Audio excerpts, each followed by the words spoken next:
Oi pessoal, tudo bom, meus amorinhos?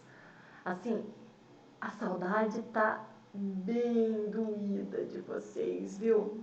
Mas a gente tá aqui para tentar ficar um pouquinho mais pertinho de vocês, não é verdade?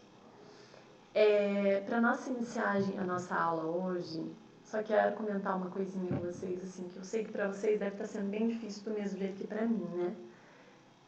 Então, o que a gente pode aprender com esse isolamento, com essa quarentena? Nunca deixe de priorizar a si mesmo.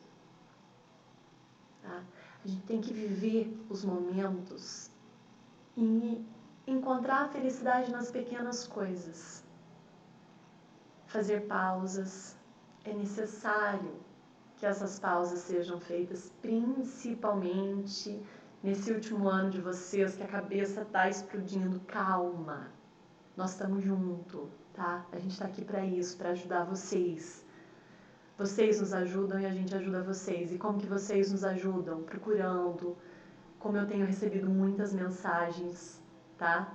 Estou respondendo as mensagens. Tenho recebido fotos da realização de tarefas. Adoro. Vocês sabem o quanto eu gosto disso. Então eu preciso de vocês. E a gente tem que estar pronto para esse tempo difícil. Tudo bem que pra gente foi imposto assim, foi muito rápido. Um dia a gente estava todo mundo aqui, e no outro dia... Mas é necessário para que mais pra frente a gente consiga se abraçar sem perder ninguém, não é verdade? Então a gente precisa que vocês estejam do nosso lado nesse momento, pessoal. E eu trouxe hoje para vocês uma frase da Alice, né, que eu amo, Alice, no País das Maravilhas, e tá falando ali que a única forma de chegar ao impossível é acreditar que é possível. É possível e nós vamos dar conta, porque nós estamos juntos. Ninguém larga a mão de ninguém. Certo? Então, pessoal, nossa aula de hoje a gente vai finalizar o que a gente começou na aula passada, que era histologia vegetal. Tá? Hoje eu vou para a segunda parte de histologia vegetal. Relembrando ali tecidos meristemáticos primários que a gente estudou, que eram a protodérmio, o meristema fundamental, o procâmbio e o caliptrogênio, que vai formar a coifa, tá? E os meristemas secundários, que formavam o câmbio e o felogênio. Hoje nós vamos para os próximos tecidos adultos. A gente já viu na aula passada a epiderme e o suber, que são os tecidos de revestimento. Hoje nós vamos falar dos tecidos de sustentação, de condução e de preenchimento, tá bom? Aqui os tecidos adultos, né? Meristemas, epiderme, esclerênquima, xilema, parênquima, colênquima e floema. Começando pelos tecidos de preenchimento, que é o caso dos parênquimas. Quando nós falamos em parênquimas, então, o parênquima é formado por células vivas. Presta atenção se a célula é viva ou se a célula é morta, que vocês vão fazer uma atividade para mim depois relacionado com isso, tá bem? Reserva de substâncias e... porque assim, o parênquima ele se divide em três tipos na verdade. Parênquima de preenchimento, que é o cortical e o medular, parênquima clorofiliano, que é o palissádico e o lacunoso, e o parênquima de reserva, que é o amilífero, aquífero e aerífero, tá? Difícil? Não, relaxa, que é tranquilo. Parênquima de preenchimento, ele vai formar o córtex da raiz e do caule, então ele preenche. Cortical, mais do lado, medular bem no centro, que em alguns casos seria o alburne e o cerne. Quem já cortou lenha, eu cortava lenha com meu pai quando eu era criança, e chegava no centro assim, era muito duro. Meu pai falava que era o cerne do tronco, que é uma parte bem rígida, certo? Então seria formado por parênquima. Parênquima clorofiliano, que vai formar o mesófilo foliar, a parte da folha, que eu já vou mostrar para vocês. O parênquima de reserva ou armazenamento, que seria o amilífero, que está presente em raízes, rizomas, que são os caules diferenciados, né? Sementes e frutos. O aquífero vai armazenar água e o aerífero armazena aerínquima, né? Armazena ar, tá? Começando ali pelo parênquima amilífero, ele vai reservar amido. Ali está uma imagem de batata, porque a batata é constituída por amido. Pode ocorrer sim em sementes, mas em menor quantidade, tá bom? As células são ricas em amiloplastos. Os plastos são organelas celulares que nós aprendemos lá no primeiro ano, que com relação a plastos, eles poderiam ser cromoplastos, cloroplastos e leucoplastos. Os leucoplastos, que são os plastos de reserva, eles se dividem em 3 tipos. Os proteoplastos, que reservam proteína, os oleoplastos, que reservam óleos, e os amiloplastos, que é o que está aqui no slide, que reservam amido, que formam o parênquima amilífero, tá? Parênquima aquífero armazena água, que está presente em cactos, em alguns cipós e também está presente no coco. Parênquima aerífero acumula ar, que é o caso ali de plantas aquáticas, que elas ficam boiando na água, né? Ali tem uma imagem até da Vitória Régia, que ela boia, porque ela tem parênquima aerífero. Os parênquimas clorofilianos, eles podem ser aqui de 2 tipos. O parênquima palissádico, observa ali em cima. O palissádico, eles apresentam, as células apresentam o mesmo tamanho e elas estão dispostas de maneira igual no mesófilo foliar. Embaixo, aqui embaixo, está o parênquima lacunoso. Como o próprio nome diz, forma lacunas, tá? Então, o parênquima lacunoso, ele não está organizado de maneira corretinha ali, igual o parênquima palissádico. Então, o lacunoso, ele está meio desordenado, formando lacunas no seu interior, tá bom? E os dois vão ser responsáveis pela produção da fotossíntese. Parênquimas clorofilianos, tá bom? Tecidos de sustentação seria colênquima e o esclerênquima. Presta atenção, colênquima formado por células vivas, esclerênquima, células mortas, tá bom? Colênquima é planta jovem. Sabe quando uma planta tá pequenininha, você vai lá e consegue torcer. Quando ela tem crescimento secundário, que é o caso do esclerênquima, você já não consegue mais, porque ela tem reserva, deposição de esclereides. Esclereides, como até o nome está falando ali no slide, são células pétreas. Elas matam, é isso que faz com que a célula seja morta. Porque o que seria uma célula morta? Como que uma célula morta continua na constituição? Porque essa célula morta, ela serve para dar uma maior sustentação, uma maior rigidez para a estrutura, tá bom? Imagina um pinus, imagina uma sequoia com seus 10 metros de altura, só com colênquima. Dava um vento, volta ao normal. Não dá, né, gente? Tem que ter uma rigidez, uma firmeza, tá? Então, ali, colênquima, células vivas que podem conter cloroplastos. Então, presta atenção que o colênquima pode ser verde, tá? Ter cloroplastos.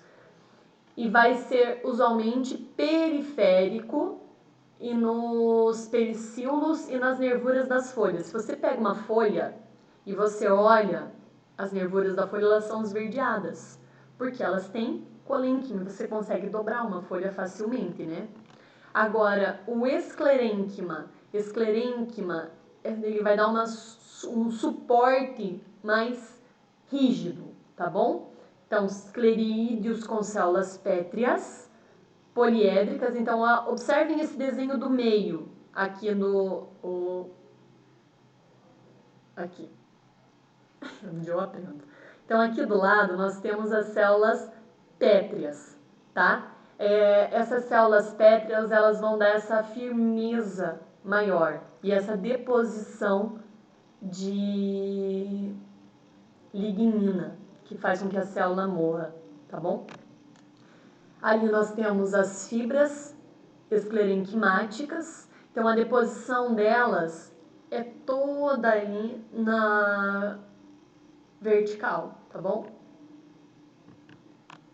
Tecidos condutores. Os tecidos condutores, ou também chamados de tecidos vasculares, são divididos em dois tipos, que podem ser o xilema e o floema. Xilema conduz seiva bruta, floema conduz seiva elaborada, tá bom? Então, o xilema ali conduz a seiva bruta, que são água e sais minerais, e o floema conduz a seiva elaborada, que é a água e compostos orgânicos que são formados depois da fotossíntese. O xilema, ou também chamado de lenho, ele é constituído de vasos lenhosos. E o floema, ou liber, constituído de vasos liberianos. Então, lenho lembra lenha, lenha é morta, lembrem disso, tá? O xilema é formado por células mortas e o floema é constituído de células vivas. O xilema ou lenho ali, no caso, tem origem através do procâmbio ou do câmbio, tá bom? Células mortas que têm muita lignina e vários poros, que são chamados de pontuações. Conduzem seiva bruta e fazem a parte também, além de conduzir a seiva bruta, fazem a parte da sustentação das plantas. E o xilema, ele fica engraçado essa questão, tá? Então, assim, digamos que isso aqui é o caule da árvore. O xilema, ele fica mais no centro, o floema mais do lado. Já vou explicar por que também isso. Aí o xilema, ele vai ter ali os traqueídeos, que são as pontuações que eu falei para vocês. E o xilema, ele vai conduzir a seiva contra a força da gravidade. Por isso que eu quero que vocês ainda façam uma pesquisa para mim com relação à condução da seiva bruta, tá? Façam essa pesquisa e coloquem no caderno de vocês, que é a teoria mais aceita é a teoria de Dickson, que é a teoria de tensão-coesão ou coesão-tensão, tá? Mas bem breve essa pesquisa aí no caderno de vocês, 5 linhas está excelente, tá bom? Parênquima lenhoso, sistema funciona como tecido de reserva, armazenando amido, óleos e outras substâncias. Quando o xilema vai ficando mais velho ou sofre alguma lesão, pode emitir essas projeções destes elementos de condução que acabam obstruindo as células do parênquima, que faz com que daí esse parênquima lenhoso, que é também chamado ali do cerne da planta, tá? Esse parênquima lenhoso é o parênquima de preenchimento. Vasos do floema ou liberianos, eles têm origem do mesmo jeito que os do xilema, no procâmbio ou no câmbio, formado por células vivas, sem núcleo. Conduzem a seiva elaborada e tem ali a função de reserva de nutrientes. Floema mais o parênquima liberiano e sustentação, que seria o floema mais as fibras do esclerênquima. Formado também por dois tipos de células. Aqui nós temos os vasos crivados ou elementos de vasos crivados ou placas crivadas, tá bom? Então ali seria esses vasos liberianos, eles formam as placas crivadas, que facilitam a passagem da seiva entre as células. Então, ela que vai ter essa função de fazer com que a seiva vá passando de uma célula para outra até que toda a planta seja nutrida. E o outro tipo de células seriam as células companheiras. Essas células companheiras, elas vão controlar o movimento das substâncias dentro dos vasos liberianos, tá? E estabelecem os plasmodesmos. Plasmodesmos seria quando forma tipo uma ponte entre uma célula e outra. Para passagem de nutrientes de uma célula para outra. Tranquilo? Pessoal, ficou qualquer dúvida? Me perguntem. Não fiquem com essas dúvidas na cabecinha de vocês, tá? Isso pode dar um problema mais pra frente. Eu sei que botânica é maçante porque é muito nome, eu entendo. Ainda mais a distância. Mas nós vamos dar conta. Eu tô do lado de vocês. Tranquilo? Começando agora organologia vegetal. E a gente vai começar a falar sobre o geral. Então, o que seria a organologia vegetal? Tem os raiz, caule, folha, flor, fruto e semente. Tá bom? Raiz, caule e folhas são responsáveis por manter a célula viva, as plantas vivas. Porque assim, a raiz, o caule e as folhas, eles estão presentes em todas as plantas. Flor, fruto e semente não está presente em todas as plantas. Como a gente viu na última aula, as plantas, né, elas se dividiam em dois grupos, criptógamas e fanerógamas. As criptógamas são as plantas que não têm estrutura reprodutiva aparente, que elas só apresentam raiz, caule e folha. As fanerógamas apresentam estrutura reprodutiva aparente, mas gimnosperma só apresenta semente e uma pseudoflor. As angiospermas, sim, são as que apresentam todas as partes. Flor, fruto, semente, além de raiz, caule e folhas, tá bom? Quando a gente fala, então, sobre as plantas, sobre a raiz responsável por fixar e absorver água e nutrientes. O caule conduz a seiva bruta e elaborada e sustenta a copa das árvores. Ou sustenta as folhas, né, quando é um caule rastejante.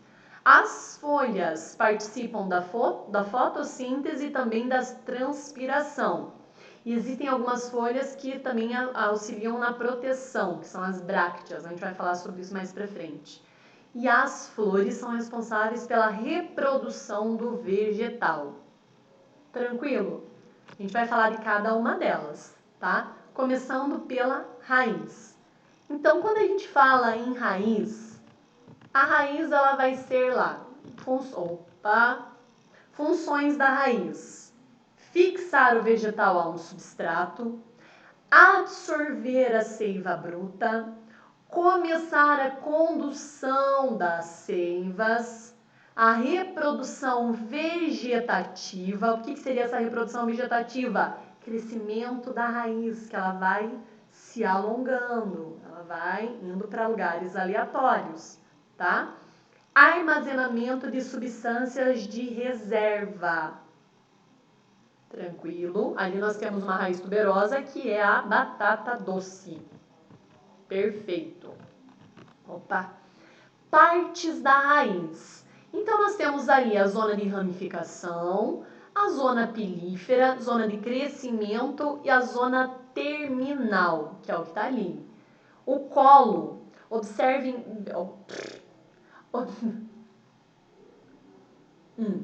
Observa nessa imagem ali aquela região de transição entre o caule e a raiz. Aquela região é chamada de colo, tá?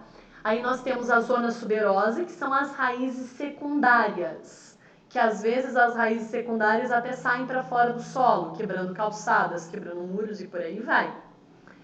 A zona pilífera é nessa zona pilífera que apresentam os pelos absorventes que vai acontecer a absorção de nutrientes e de água, tá?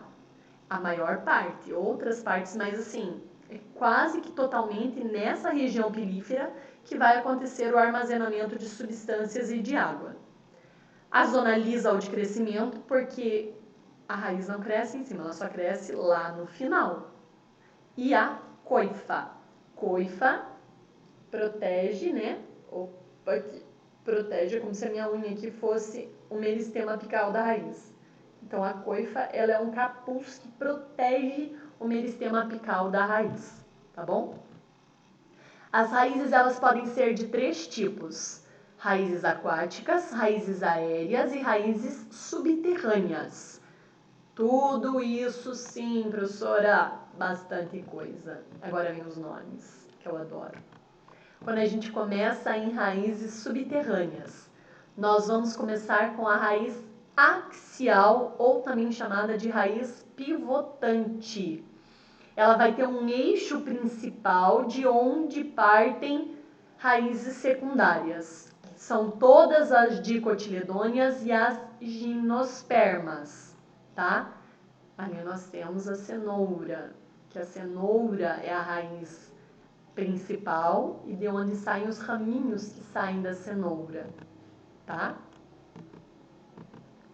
Ali nós temos uma raiz fasciculada, ou também chamada de raiz em cabeleira, que é o caso da grama, do milho, que são todas as monocotiledôneas, tá? Então ali de novo, axial, que seria o pivotante, que é um eixo principal de onde partem as raízes secundárias. E ali a fasciculada ou em cabeleira, que é todas do mesmo tamanho, várias, tá? E a raiz tuberosa. A raiz tuberosa é a raiz que vai fazer a reserva de nutrientes. Ali nós temos o exemplo a cenoura, a beterraba e a batata doce. A batata inglesa não é raiz, tá? A batata inglesa é caule. Temos que saber essas diferenças aí, porque cai em vestibular também.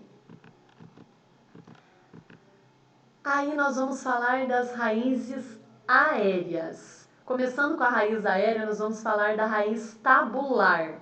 A raiz tabular é em forma de tábua, ela vai aumentar a estabilidade do vegetal. Aqui outro exemplo de raiz tabular. Figueira tem raiz tabular e ela se expande. Pneumatófaros são raízes que saem do solo para auxiliar nessa respiração. A planta de mangue, ela tem 2 tipos de raízes. Ela pode tanto ter os pneumatófaros, como as raízes escoras, que eu já vou falar para vocês, tá? Então, ali as raízes de pneumatófaros e a raiz tabular.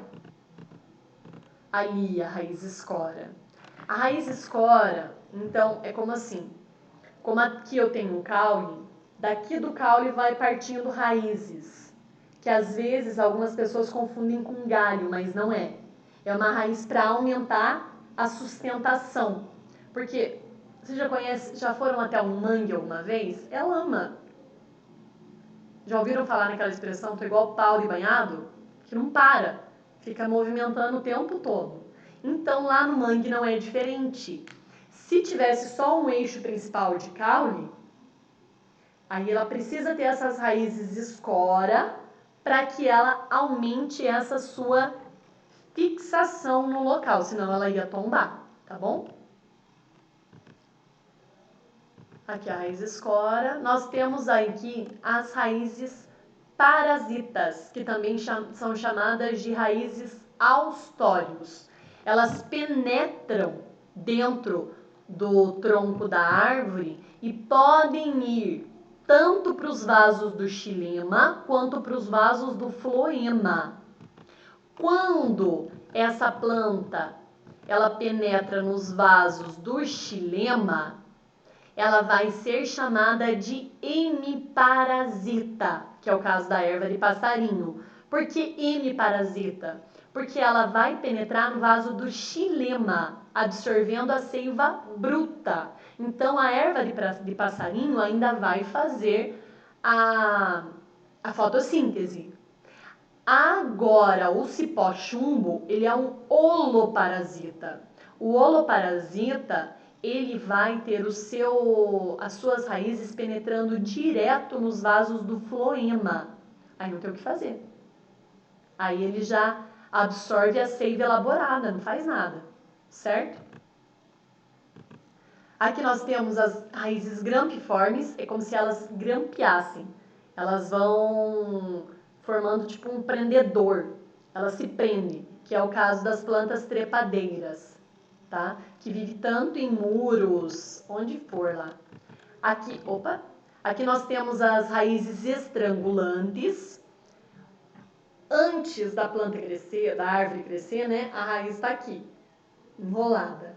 A árvore começa a crescer, ter aqui o seu crescimento secundário, essa raiz não permite, porque ela estrangula a árvore, isso é chamado de cipó mata-pau.